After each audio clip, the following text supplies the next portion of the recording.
noite, queridos. Que bom nós, junto mais uma vez, podermos adorar o Senhor. Obrigado por me permitir entrar na sua casa, obrigado porque nós podemos juntos hoje ouvirmos a palavra, ouvirmos as canções e termos uma certeza de um Deus vivo e presente em nossa vida. Numa noite muito especial, noite de Santa Ceia, eu te convido para, junto com a sua família, adorarmos ao Senhor. Vamos adorar?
Queremos o teu nome engrandecer e agradecer-te por tua obra em nossas vidas. Confiamos em teu infinito amor, pois só tu és o Deus eterno sobre toda a terra e céu.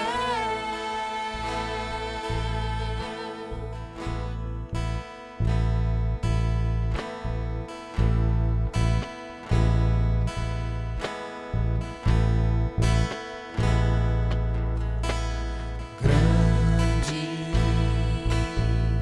é o Senhor e muito digno de louvor. Na cidade do nosso Deus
querida, abra sua Bíblia no Evangelho de Lucas, capítulo 10. Nós leremos um texto hoje muito conhecido.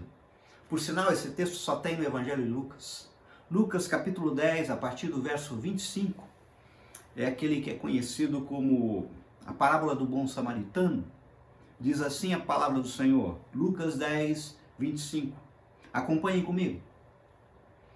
Certa ocasião, um perito na lei levantou-se para pôr Jesus à prova e lhe perguntou: Mestre, o que preciso fazer para herdar a vida eterna? O que está escrito na lei? Respondeu Jesus. Como você a lê? Ele respondeu: Ame o Senhor, o seu Deus, de todo o seu coração, de toda a sua alma, de todas as suas forças e de todo o seu entendimento. E ame ao seu próximo como a si mesmo. Disse Jesus: Você respondeu corretamente. Faça isso e viverá. Mas ele, querendo justificar-se, perguntou a Jesus: E quem é o meu próximo? Em resposta, disse Jesus: Um homem descia de Jerusalém para Jericó quando caiu na mão de assaltantes. Estes lhe tiraram as roupas, espancaram-no e se foram, deixando-o quase morto. Aconteceu estar descendo pela mesma estrada um sacerdote. Quando viu o homem, passou pelo outro lado. E assim também um levita. Quando chegou ao lugar e o viu, passou pelo outro lado. Mas um samaritano, estando de viagem, chegou onde se encontrava o homem e, quando o viu, teve piedade dele. Aproximou-se, enfaixou-lhe as feridas, derramando nelas vinho e óleo. Depois colocou-o sobre seu próprio animal, levou-o para uma hospedaria e cuidou dele. No dia seguinte, deu 2 denários ao hospedeiro e disse-lhe: Cuide dele, quando voltar lhe pagarei todas as despesas que você tiver. Qual destes 3 você acha que foi o próximo do homem que caiu nas mãos dos assaltantes? Aquele que teve misericórdia dele, respondeu o perito da lei. Jesus lhe disse: Vá e faça o mesmo. Vamos orar? Senhor, tua palavra é viva e eficaz, importa que não saia dos meus lábios nenhuma palavra de persuasão humana, mas palavras vindas do teu trono. E transforme a nossa vida, Pai. A começar por mim, nós oramos em nome de Jesus. O texto lido nos revela que, certa ocasião, um perito da lei, intérprete da lei, fariseu, doutor da lei, um especialista, quis pôr Jesus à prova para pegá-lo e lhe dirige uma pergunta: Mestre, o que preciso fazer para herdar a vida eterna? Veja, estamos diante do assunto mais importante da existência humana. Pois viver não é o fim, mas o meio. A vida é uma oportunidade, pois com a queda nós perdemos a vida eterna, comunhão com a Trindade. E como diz Ariovaldo Ramos, quem não sabe quanto tempo tem, tem muito pouco tempo. Certa vez vi uma afirmação quanto à morte para o cristão verdadeiro, que diz que cristão não morre, volta para casa. Pelo que, se eu estou resolvido quanto à vida eterna, eu passo a encarar a morte de uma forma bem simples. É a lógica do tanto faz, que inclusive já falei aqui, é assim, ó. Se eu deitar hoje e acordar amanhã, Deus está comigo. Se eu deitar e não acordar, estarei com Deus. Agora perceba, Jesus devolve a pergunta para o intérprete da lei. Quando ele fala o que está escrito na lei, ele apimenta a devolução da pergunta com a expressão: como você a lê? Como interpretas? Como você entende? O problema é que não dá para entender Deus, inclusive aquilo que consta na lei do Antigo Testamento, senão por revelação. Só entendemos Deus à luz do Espírito Santo. Agora o texto nos aponta que o intérprete da lei começou a justificar-se. Mas Jesus não o acusou de nada. Até concordou com a resposta dele. Por que justificar-se? Existe aqui uma verdade. Toda vez que nos aproximamos de Jesus para tentar pegá-lo, ele nos pega. Ou melhor, se nos aproximarmos de Jesus, ele nos pega, como eu creio que ele pode fazer aqui, agora, hoje, neste momento. Quando vamos até Jesus para testá-lo, ele nos testa. É que Jesus nos desnuda. O problema estava justamente na interpretação, pois quando interpretamos sem revelação, sem o Espírito Santo, nós trazemos para a interpretação o nosso pecado, aquilo que Deus não disse. No caso, Jesus, para se fazer entender o quanto o espírito da lei estava sendo deturpado, propõe uma parábola. Agora, para quê? Para conseguirmos entender a situação proposta por Jesus na parábola, precisamos ter acesso a algumas informações muito importantes, sobretudo em relação ao local em que se passa a parábola. Veja, a estrada entre Jerusalém e Jericó é íngreme e perigosa. Na verdade, tão perigosa que as pessoas a chamavam de Via Sangrenta. Jerusalém está localizado 900 metros acima do nível do mar, enquanto Jericó, situada a apenas 27 quilômetros de distância, fica 300 metros abaixo do nível do mar. A estrada entre as cidades desce acentuadamente por território montanhoso, repleto de penhascos e cavernas, permitindo que ladrões se escondam, ataquem e escapem com grande facilidade. Naquela época, viajar pela estrada de Jericó era como atravessar um beco escuro na pior região de uma cidade grande, ficando muito distante de qualquer tipo de iluminação. Essa é para você ter ideia. Ora, o texto nos revela que, neste beco escuro, um homem foi vítima de um crime. Ele caiu nas mãos de assaltantes, estes lhe tiraram as roupas, espancaram-no e se foram, deixando-o quase morto. Está lá no verso 30. No caso, a parábola nos aponta que, em momentos diferentes, um sacerdote e um levita se aproximaram, mas passaram de outro lado da estrada, não querendo se envolver com a necessidade do homem ferido. Timothy Keller, em seu livro Ministérios de Misericórdia, diz: não devemos nos precipitar em desprezar esses homens, pois podemos descobrir que estamos condenando a nós mesmos. Imagine como você reagiria se estivesse com muito medo, pegando um atalho por um beco escuro. De repente, você vê um homem gemendo, caído no chão, e acha que um bando de bandidos está ali na esquina, de olho em você. Com certeza, o mais sábio a fazer é correr para um lugar seguro e chamar a polícia para cuidar daquela pobre vítima. Então você sai em disparada. Amados, sejamos sinceros. Quem aqui nunca passou de largo por um moribundo caído na calçada, sem de fato conferir se trata de uma vítima de um coma alcoólico ou algum outro problema? Ou parou para conferir se a pessoa estava apenas dormindo? Eu confesso para você que chego a evitar os semáforos da cidade, onde sei que habitualmente estão lá sempre as mesmas pessoas pedindo esmolas ou apresentando algum número de malabares em troca de algumas moedas. Amados, amadas, estamos vendo a cada dia problemas sociais que saltam aos olhos e isso nos incomoda. Ninguém aqui gosta de passear na Cracolândia. Mas não podemos negar que ela existe e existem lá pessoas, seres humanos, com defeitos, virtudes, necessidades. E o Senhor nos pergunta, e daí? Talvez o sacerdote e o levita também tenham tido outro motivo genuinamente religioso para evitar o homem ferido. De acordo com a lei levítica, quem tocasse em um cadáver se tornava cerimonialmente impuro. Está lá em Números 19, 11 a 16, e ficava excluído dos cultos cerimoniais durante 7 dias. Se o homem já estivesse morto ou à beira da morte mesmo, já pensou? Seria muito natural que esses dois religiosos profissionais raciocinassem: isto me impedirá de cumprir um chamado mais nobre.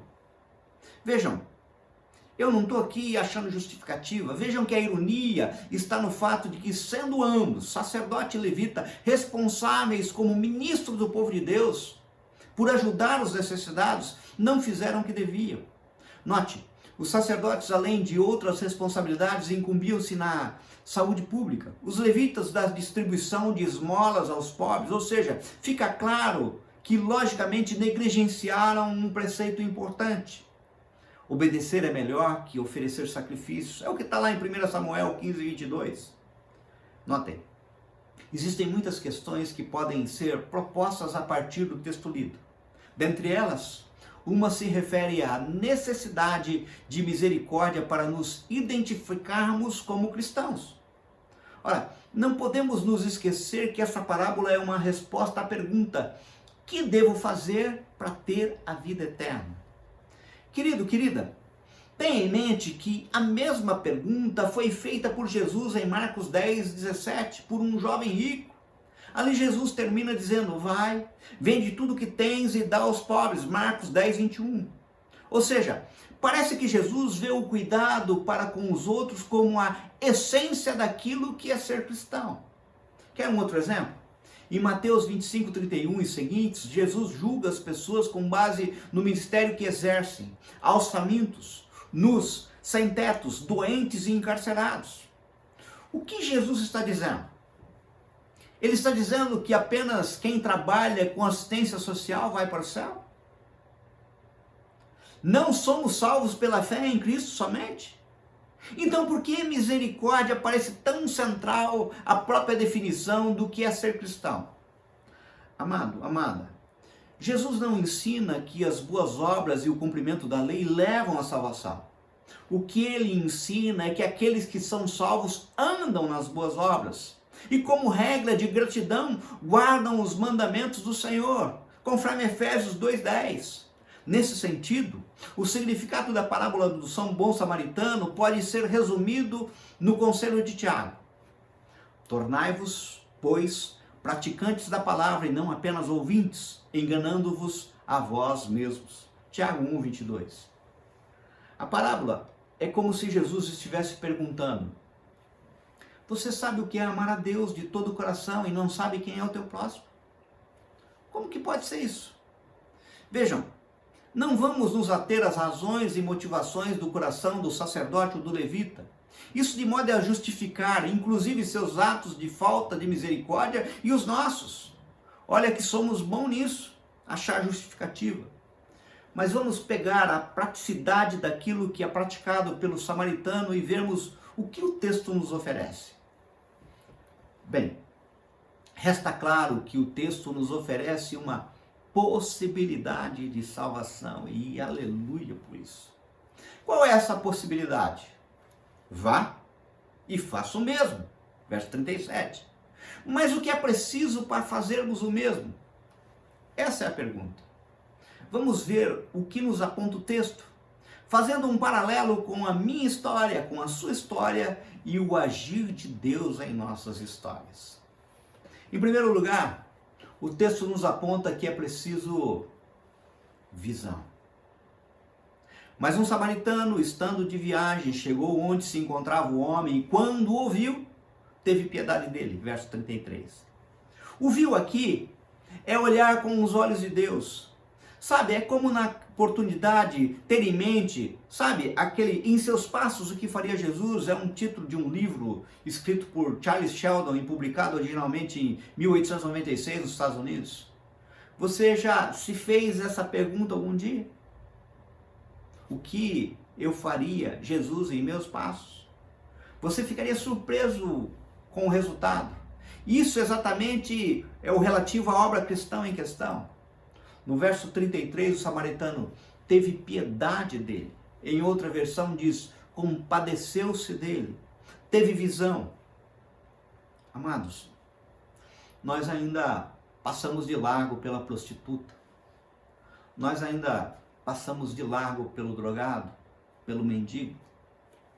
Basta a gente olhar as nossas cidades e nós ficamos constrangidos com isso.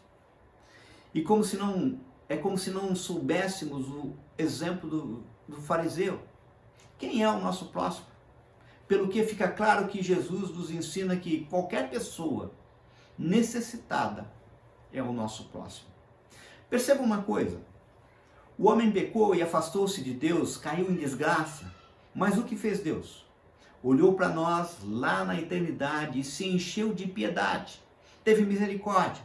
Note, misericórdia não nos vem por merecimento, pois se assim fosse não seria misericórdia, mas justiça. O Senhor não operou justiça sobre a minha vida, sobre a sua vida, mas sim misericórdia.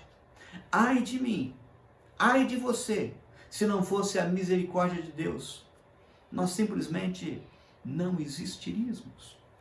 Em segundo lugar, o texto nos aponta que só ter visão não basta. É preciso ter também disposição. Dá uma olhada no verso 34. Aproximou-se e enfaixou-lhe as feridas, derramando nelas vinho e óleo. Depois colocou-o sobre o seu próprio animal, levando-o para uma hospedaria e cuidou dele.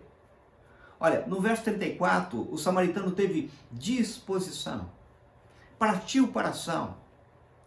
Note, veja, que se o samaritano poderia ter uma agenda a ser cumprida, esta agenda teve que ser abandonada, pois o texto nos aponta que ele não só viu, mas aproximou-se, enfaixou-lhe as feridas, derramou sobre eles vinho e óleo, e depois ainda colocou o moribundo sobre o seu próprio animal, levou-o para uma hospedaria e cuidou dele.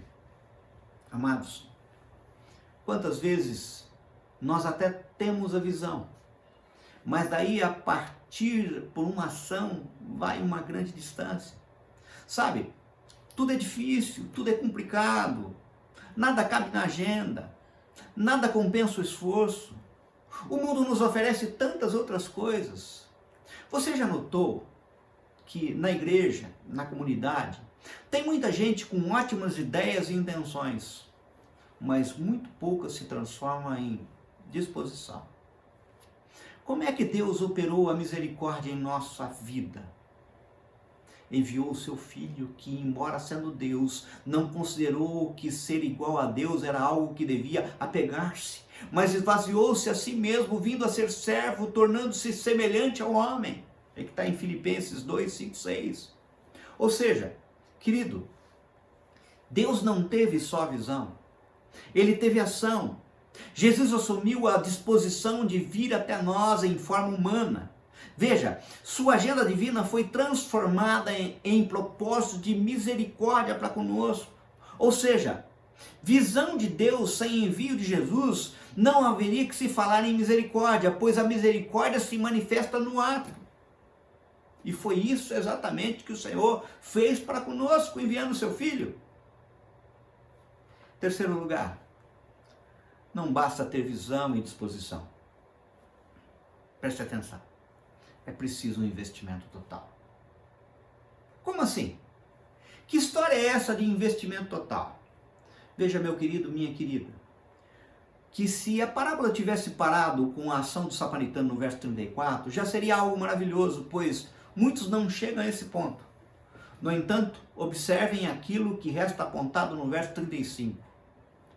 No dia seguinte, deu 2 denários ao hospedeiro e disse-lhe: cuida deles, quando voltar lhe pagarei todas as despesas que você tiver. Ou seja, no verso 35, o samaritano fez um ato de investimento total. O que ele disse foi: cuida desse homem, se alguma coisa gastares a mais, eu te indenizarei quando voltar. Amados, quantas e quantas vezes nós até temos a visão, até partimos para a ação, ou seja, temos certa disposição, mas limitamos o nosso investimento. Já falei para vocês daqueles que oferecem que a sobra, inclusive para Deus, é o que sobra do tempo, da tua agenda, é o que sobra dos recursos, do investimento, que dirá para com o próximo, se nós damos só a sobra para Deus. Veja, é muito comum aí levantarmos ofertas para missões, para pessoas passarem uma semana inteira orando para ofertarem R$50, mas saem do culto e vão numa pizzaria e gastam R$100.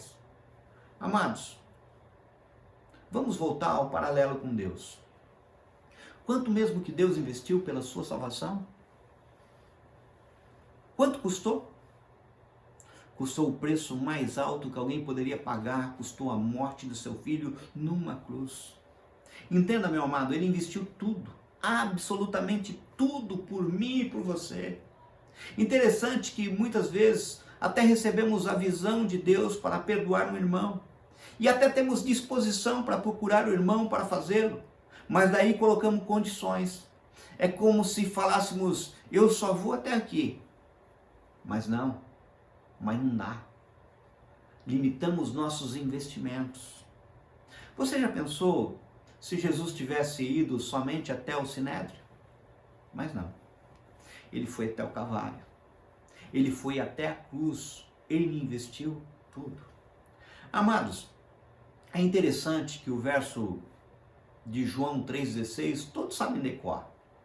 Porque Deus amou o mundo de tal maneira que deu seu Filho unigênito para que todo o que nele crê não pereça, mas tenha vida eterna.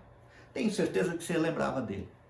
No entanto, não é muito comum as pessoas decorarem aquilo que está no verso de 1 João 3,16. Nisto conhecemos o amor, que Cristo deu a sua vida por nós, e devemos dar a nossa vida pelos irmãos. A lição de Jesus está em dizer que a misericórdia exige que se deixe de lado o bem-estar pessoal para socorrer o necessitado. A lição de Jesus é clara. A misericórdia não tem fronteira religiosa, geográfica ou de sangue. A misericórdia não faz restrição, ela é ampla. Interessante que se você seguir a carta de 1 João 3, você vai ver no verso 17 e 18, você verá a seguinte instrução. Ora, aquele que possui recursos neste mundo e vir o seu irmão padecer necessidade e fechar-lhe o seu coração, como pode permanecer nele o amor de Deus? Filhinhos, não amemos de palavra nem de língua, mas de fato e de verdade. Eu vou concluir. Amados, o ponto principal não é se perguntar quem é o meu próximo. A pergunta correta deve ser: eu estou sendo um bom próximo para os necessitados ao meu redor? Jesus termina a parábola do bom samaritano perguntando ao doutor da lei quem provocou o seu próximo, o homem ferido. Quem provou ser o homem ferido? O estudioso teve dizer que foi o homem que teve piedade dele, isto é, o bom samaritano. Então Jesus conclui: você quer ser o próximo? Vai e faça o mesmo para herdar a vida eterna. Pensem comigo. Isso é muito importante. Deus viu em sua onisciência que nós nos rebelaríamos, mas que sem Ele não existiríamos. E decidiu de plano nos perdoar. Ou seja, Ele teve uma visão. Enviou seu Filho amado, Jesus, para resgatar o que estava perdido. Eu, você, ou seja, teve uma ação. E investiu tudo, ao ponto de morte de cruz. E além de tudo, nos dá a chance de, em detrimento de sua obra ter sido completa, nos vermos como o hospedeiro, dizendo que vai voltar. Essa é a promessa. E proclamando: tudo que fizeres põe em minha conta. Isso é demais, gente. Isso não é só misericórdia, isso é graça. Agora, note, o Evangelho do Senhor Jesus é prático, totalmente prático. Não tem nada de teórico naquilo que vimos hoje. O Evangelho do Senhor Jesus é claro naquilo que é central e, convenhamos, não há nada mais central para nós do que alcançarmos a vida eterna. Por isso, minha pergunta hoje é: você já alcançou a vida eterna? Você está pronto hoje? Só para terminar, me lembro de que certa vez ouvi o pastor Marcelo Galberto contar que no início de sua carreira pastoral ele foi pastorear uma igrejinha bem pequenininha. No caso, quando ele chegou à cidade, os irmãos o receberam e logo o instalaram na casa pastoral. Ele percebeu de plano que a casa era muito simples e, além de tudo, possuía muita formiga.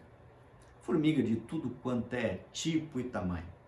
Pois bem, ele foi para a apresentação na igreja e as irmãs, para agradar o novo pastor, sabendo que ele gostava de doce, lhe fizeram um pudim enorme, lindo, com bastante cal. A reunião terminou, ele foi para casa e deu-se com um problema, pois a casa pastoral não tinha geladeira. Ele pensou bem, e daí? Não deu outra. Eu vou comer o quanto der, pois se não comer, não tem jeito, as formigas vão atacar. Ele disse que comeu o quanto deu, mas o pudim era grande demais. Pelo que estava chegando a hora de voltar para a igreja, para o culto, e ele teria que deixar o pudim. Levar o pudim para a igreja, não dá. Ele fez o seguinte: deixou o pudim no centro da travessa, bem no centro da mesa, e seja o que Deus quiser. Ele disse que nem pregou direito, pensando no pudim. Terminou o culto, ele despediu-se do povo, correu para casa, já imaginando no caminho qual seria a situação. Quando ele abriu a porta, ele percebeu que ele é meio desajeitado no comer e tinha uns pingos de calda no chão. e cada pingo estava pretinho de formiga. Ele logo imaginou: meu Deus, não quero nem ver o pudim. Mas para surpresa dele, quando ele olhou o pudim na mesa, o pudim estava intacto. Nenhuma formiga. Sabe, por vezes a gente é assim, igual formiga. O Senhor nos oferece o doce principal, o pudim, e nós nos distraímos com a cauda.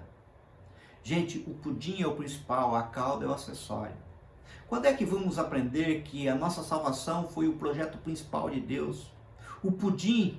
E vamos parar de nos preocupar com as outras coisas que são só cauda. Amados, quem tem o pudim nem a cauda, mas a cauda não é garantia de pudim. Vamos nos preocupar com aquilo que verdadeiramente importa. Vamos obedecer aquilo que Jesus nos orientou para a vida eterna. Capite? Vamos orar? Pai, nossa oração hoje expressa, em primeiro lugar, gratidão. Gratidão por tua visão, gratidão por tua ação, gratidão pelo investimento total naquela cruz. Enfim, gratidão por seu Filho amado Jesus. Pai, por vezes nos perdemos em nosso próprio entendimento. Por isso, Senhor, queremos declarar que necessitamos não só da sua misericórdia, mas também da sua graça. Revela os nossos erros, dá-nos discernimento e sabedoria para corrigi-los. Que sejamos pessoas de visão, de disposição, ação, e que nossa ação não seja limitada por nosso ego, por nossa pequenez, por nossa mediocridade. Por isso, se revela em poder em nossa vida. É o que te pedimos. Em nome de Jesus. Amém? Boa noite, irmãos. Que saudade, quanta saudade. Quando eu estava me preparando para esse momento, para compartilhar desse momento com vocês, eu lembrei que esse momento nós já fizemos de muitas maneiras. Me recordo como se fosse hoje, quando nós nas garagens fazíamos a ceia do Senhor. Depois fomos juntos todos para o templo e fizemos várias vezes a ceia do Senhor. Hoje, cada um na sua casa, à sua maneira, no aconchego da família, cada um está aí para podermos celebrar também a ceia do Senhor. 3 mudanças, 3 situações diferentes. O que não muda é o nosso Deus, é o Senhor da nossa vida. É aquele que instituiu a ceia para que nós pudéssemos ser abençoados. A ceia nos faz ter 3 olhares diferentes, na minha opinião. Primeiro, um olhar para o passado, para lembrarmos o que Jesus fez por nós, para lembrar que esse é o memorial do seu sacrifício. Esse é o banquete da graça. Mas também nos permite olhar para o futuro, porque ele mesmo disse que é para a gente fazer isso até que ele volte. Então existe uma promessa para nós, ele vai voltar. Esse momento precioso é o momento que nós podemos nos apropriar disso. Jesus vai voltar, Maranata. Mas também é o momento de olharmos para dentro de nós. A palavra de Deus fala que Jesus, quando instituiu a ceia, e depois Paulo, quando retorna esse momento para nós, ele diz que é para nós examinarmos, que examine-se cada um a si mesmo, um olhar para dentro. Então, um olhar para o passado, um olhar para o futuro e um olhar para dentro, para que possamos nos arrepender das nossas limitações, dos nossos pecados. Agora, quero alertar os irmãos, o pecado não nos deve afastar da ceia. Pelo contrário, a ceia que deve nos constranger para não pecarmos mais. Então, que o pecado não seja um impeditivo, mas que nós, através desse momento, nós possamos cada vez mais nos afastarmos do pecado. Eu vou pedir para que cada um se aproprie agora do pão e do cálice que preparou aí na sua casa, para que nós possamos juntos usufruirmos desse momento. Amém? Vamos orar? Senhor, eu te louvo pela bênção da tua graça. Eu te louvo por esse banquete de graça. Eu te louvo, Senhor, porque um dia esse sacrifício nos livrou do jugo da perdição e do jugo do pecado. E isso não tem preço, Senhor. Eu te louvo, ó Deus, porque Tu nos redimiste com o Teu sangue. E por isso nós podemos agora, Senhor, juntos, numa grande família, numa grande igreja reunida em vários locais desse país e desse mundo, irmanados na mesma fé, temos o privilégio, ó Deus, de compartilharmos a ceia do Senhor. Cuida de cada um, onde estiver, e que esse momento seja um momento de paz, que esse momento seja um momento de bênção, em nome de Jesus. Amém. Irmãos, na noite em que foi traído, Jesus, dando graças, pegou o pão, partiu e disse: esse é meu corpo, que é partido por vós. Comei dele em memória de mim. Após ter ceado, ele tomou o cálice e disse: esse é o cálice da nova aliança. Esse é o cálice do meu sangue, que representa um novo momento, uma nova aliança com o povo dele. Bebamos todos, para que nós possamos nos apropriar desse novo momento da nossa vida espiritual. Amém? Façamos isso em nome de Jesus.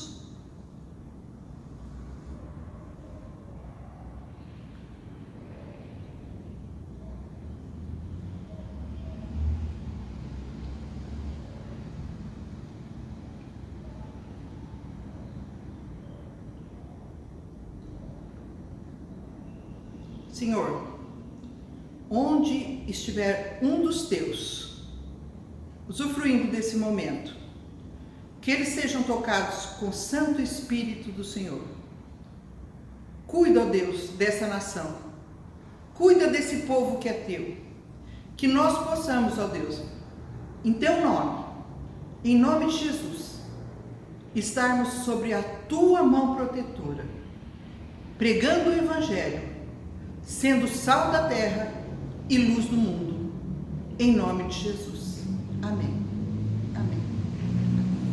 Bem, queridos, chegamos ao fim de mais um culto gostoso, agradável, em que eu tenho certeza o Senhor falou com você. Culto de Santa Ceia, um momento gostoso, uma família, em que nós proclamaremos até a volta do Senhor Jesus. Que você tenha uma semana abençoada e abençoadora, que aonde você for, você seja reconhecido como filho do Deus Altíssimo. Faça a diferença nessa cidade. Faça você ser um praticante da palavra do Senhor. Não só um ouvinte, mas aquele que sai e propaga com atos, atitudes, posicionamento. Que a graça do nosso Senhor Jesus Cristo, o imenso amor de Deus e a consolação do Espírito Santo esteja com você e com todo Israel de Deus espalhado na face da terra, hoje e para todo sempre. Amém e amém. Fique com Deus. Deus te abençoe.